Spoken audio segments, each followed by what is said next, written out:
கோவமாக இருக்கிறவங்ககிட்ட நீங்கள் எப்படி ஹேண்டில் பண்ணலாம்? 3 விதமாக உங்கள் ஆட்டிடியூடை நீங்கள் அவங்ககிட்ட காட்டலாம்.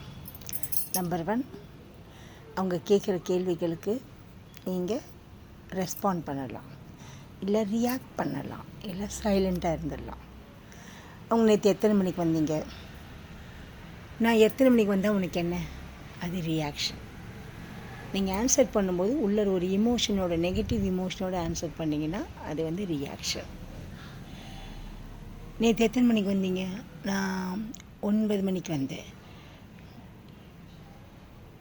அல்லது இது மழை கொஞ்சம் அதிகமாக பெஞ்சுது, அதனால் நான் வந்து ஒரு 7 o'clock வந்தேன் அப்படி நீங்கள் பொலைட்டாக ஆன்சர் பண்ணலாம். இது ரெஸ்பாண்டிங்.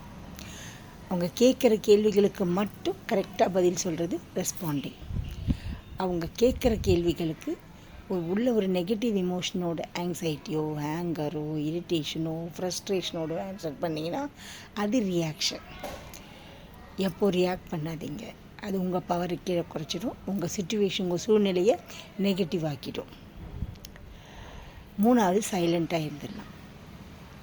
சைலண்ட்டாக இருக்கிறதுன்றது உங்கள் பவரை லூஸ் பண்ணணுன்ற அவசியம் இல்லை. உங்கள் பவரை நீங்கள் வச்சுக்கிட்டு மனசுக்குள்ளே ஐ மோர் பவர்ஃபுல், ஐ மோர் பவர்ஃபுல், ஐ மோர் பவர்ஃபுல் சொல்லிக்கிட்டே இருங்க. இன்னும் அடுத்த பர்சனுடைய அந்த நெகட்டிவிட்டி குறையும், அந்த என்வாயன்மெண்ட்டே மாறும்.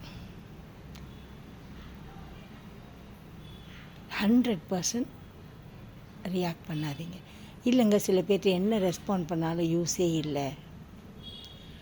அதான் அந்த மாதிரி இருக்கிற ஆட்கள்கிட்ட எவ்வளோ எக்ஸ்பிளைன் பண்ணாலும் அவங்க புரிஞ்சிக்க முடியாது அப்படின்ற பட்சத்தில் நீங்கள் அமைதியாகிடுங்க.